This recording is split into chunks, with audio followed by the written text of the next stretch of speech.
ladies and gentlemen, welcome to Mondays with Mark Allen. I am Tommy Buzzcut, and you're probably wondering, like, where the hell is Mark Allen? Well, let me tell you, I was just like hanging out at the Mark Allen Coaching Universal Studios, kind of like Warner Brothers, you know what I mean? Just a little bit smaller, but anyway. And that dude, they were waiting for, like, it was Monday, and they were like, where's Mark Allen? And I'm going like, the dude slept in. He loves to sleep.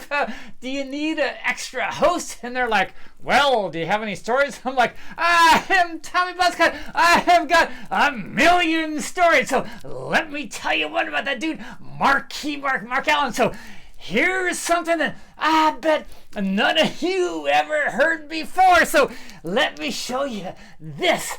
This was the first trophy that dude, Mark Allen won. It was in third grade. It was for a spelling bee. Yes, a spelling bee. He and the other finalists, they had to spell the word California. You'd think that'd be pretty easy, right? Well, as a third grader, that's a lot of syllables and a lot of letters. So, but he won. They both made the same mistakes, but he capitalized the C. And so anyway, this was his first claim to fame. He was so proud of this that when his parents drove him home in the back seat, he was showing it out the window to everybody else along the freeway and the highway and the roads because he was so proud of it. And he was in third grade and he was like friggin' hungry. He had like these big fat teeth that had outgrown his jaw, and the people look at him and were like, oh, that dude won a trophy, but he's pretty homely. So anyway, ladies and gentlemen, not a sign that he was going to be a world champion. So, and then you fast forward to high school, and he was the captain of the JV team in water polo. You know what that means? That is code for JV. That does not mean varsity. You didn't make varsity, and not only that, but you were not like MVP, the best guy on the team. You were like the dude that everybody liked that was probably never going to go anywhere with your talent. So already in high school, he is like not even second place. He's like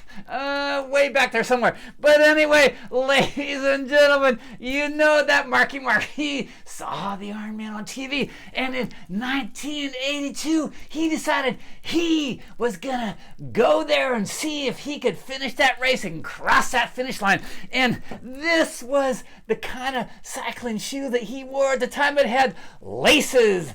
How many of you have laced up your cycling shoes recently? This is 1982. He's 24 years old, and he still has not shown the universe or anybody that he has any kind of real talent, right? So anyway, he's working his butt off, and this, oh, you're gonna love it, ladies and gentlemen. This was the bike that he rode in that 1982 Ironman, and it is friggin' heavy. I mean, Tommy Buzzcut is like strong as an ox, but this, to get it up so you can even see it, is a major task. This is like weightlifting times 10. This was a $500 used bike that he got, and he rode it, and the derailleur broke, and he had to drop out. So, yeah, I don't know what that lesson is, but in 1989, after so many disappointing finishes, he was up against Dave Scott for number 7. And as you know, ladies and gentlemen, it turned into Iron War, where the two of those badasses were like running side by side with each other. And, you know, like, what do you think they were saying to each other? Like, hey, Dave, I'm going to kick your ass. How you feeling? Well, Mark, well, you know, I'm way stronger than you, and I've won 6 of these things, and you've won 0, so chances are you don't have a chance, so why don't you drop out now? And Mark Allen is like, dude, I've got a secret up my sleeve, and I'm going to pull away from you, but I am not going to tell you when that is, because I have no idea when the hell that's going to be. So anyway,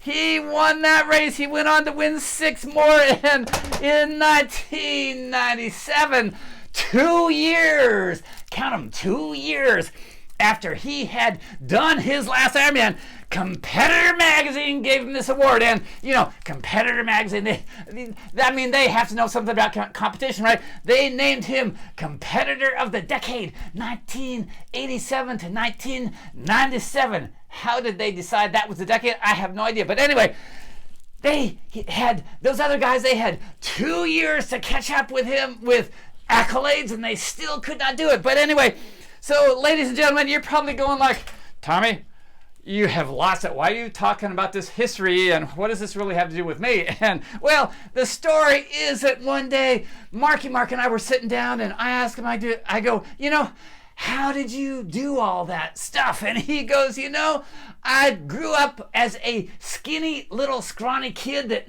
showed no potential, but I love to do sports. So every time I went out there when I was a kid and a swimmer and early years at triathlon, I was just trying to get a second better than I had been the day before, the week before, the month before. And if I could do that, it was worthwhile. And ultimately, those little second improvements turned into world championships. And so, anyway, ladies and gentlemen, Tommy Buzzcut here. It is Mondays with Mark Allen, who is still sleeping.